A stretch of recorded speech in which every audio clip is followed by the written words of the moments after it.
Hi, my name is Dr. Lakshmi. I'm a staff psychiatrist at the Center for Addiction and Mental Health and an assistant professor at the University of Toronto. Today, we're going to talk about stress and anxiety that you may be experiencing during the pandemic. We're going to review some of the challenges that you may be facing and strategies that may help you cope.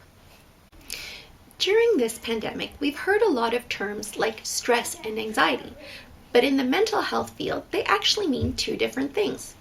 Stress is typically the body's reaction to a specific stress or trigger, and it's actually usually a short-term experience that resolves after we take the trigger or stress away.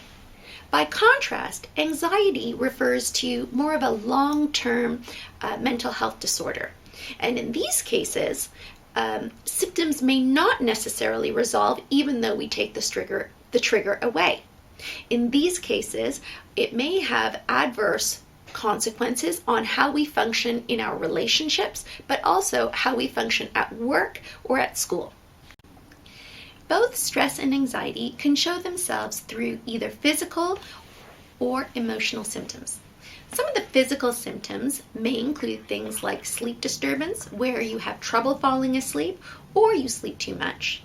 Pain that is hard to describe and may be all over your body, dizziness, gastrointestinal upset, where you may struggle with nausea, constipation, diarrhea, and this may vary between individuals, dizziness, fatigue, and sweating. Emotional symptoms, by contrast, can include things like irritability, where you feel snappy and short-tempered.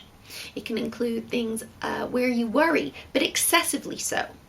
Concentration difficulties may also be seen, as is difficulties with memory, such as forgetfulness and absent-mindedness.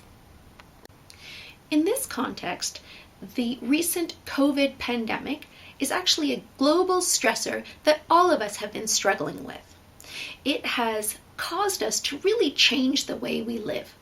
Things like masking indoors, social distancing, creating social bubbles, virtual learning, social distancing, all of these have become part of our vocabulary, and we wouldn't have even dreamed of this a year ago.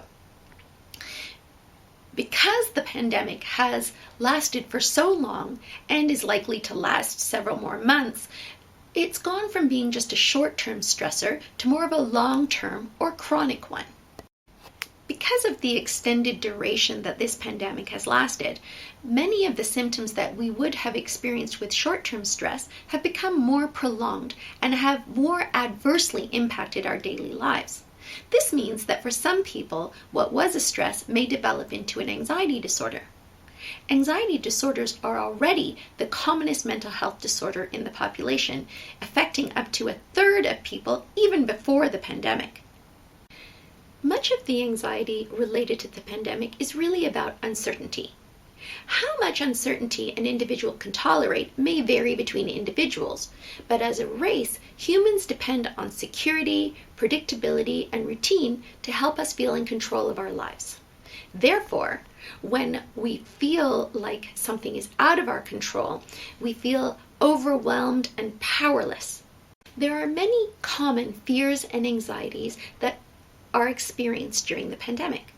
These include fears about job security, our finances, worry about our health and the health of our loved ones, including individuals who may be immunocompromised or elderly, which puts them at greater risk for negative consequences of COVID.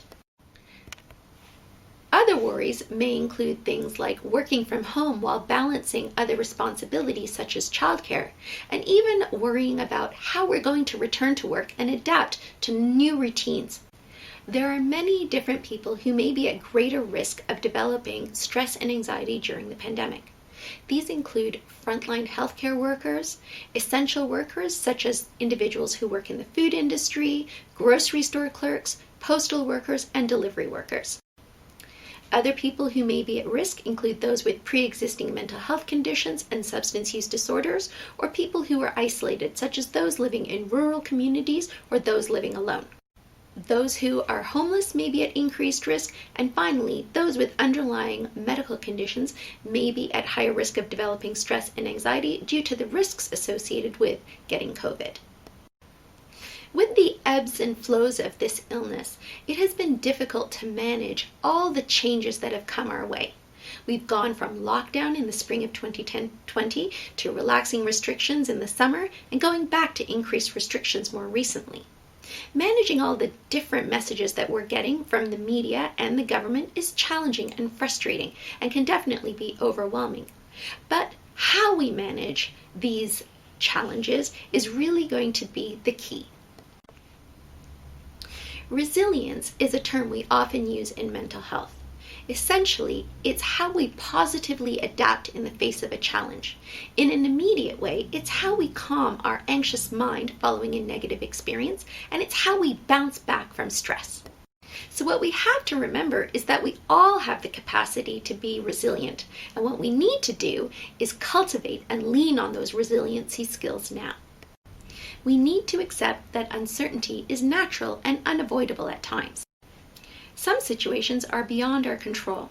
With coronavirus, we may have to adapt to quickly changing circumstances with respect to our jobs, our health, and even our children's school situations. Learning to tolerate the uncertainty is the key, and we can do this in different ways. As a first step, identify which situations are in your control and which are not. Take action on the situations you can directly do something about. For example, if you're worried about catching coronavirus, then make sure you're engaging in regular hand washing, social distancing, and limiting extraneous contact with others. But if you're worried about things like your job, maybe limit the amount of time that you spend on job seeking and limit who and how you reach out to others for assistance. Sometimes we need to challenge our need for certainty. We may be engaging in behaviors that we feel might help control our uncertainty, but in reality are not that helpful. For instance, this may include things like avoiding excessive reassurance seeking from others. We may need to avoid micromanaging, as some of you may be engaging in this to create circumstances that are as predictable as possible and refusing to delegate. We need to avoid procrastination. And we also need to avoid excessive checking behaviors. For instance, texting family members to ensure that they are safe, double-checking lists, etc. Remember to be kind to yourself and others. It will help you regain a sense of control and add a sense of purpose. Stay informed, but make sure you use trusted sources so that you can avoid spreading misinformation. But at the same time, make sure you take enough breaks from the news, as it's easy to get overwhelmed with all the information out there. Finally, it's extremely important to make sure that you take care of your physical health. This includes engaging in good, regular sleep habits, eating a healthy diet, engaging in some physical exercise daily, and avoiding substances and alcohol. It's important to avoid stress eating or staying indoors. Healthy bodies make it easier for us to cope with stress. Remember to establish or lean on your support systems. This can include family, friends, neighbors, or even faith or community organizations. If you can't stay connected in person, then try video chatting or even social media. Try not to let coronavirus dominate your conversation, but rather focus on other events that may be happening in your life. It's also important to be mindful of who you choose to talk to. Try and establish good connections with positive, thoughtful, and sensible people who can support you, rather than those who may be reinforcing your anxiety and stress by staying negative. And you yourselves can try and be a calming influence for others, as it may help you feel better about your own situation. Try and reach out to others in need. This may be offering to a neighbor to deliver a prescription or pick up a package, and also establish good coping mechanisms, whatever works for you. It's important to make time to do something that you enjoy in order to unwind. And finally, be flexible when it comes time to adapting to change. For instance, at the beginning of the pandemic, wearing a mask everywhere and keeping our distance from people that we love was very difficult. but over time, it's become almost second nature. Sometimes, the more you do something, the easier it is to adapt.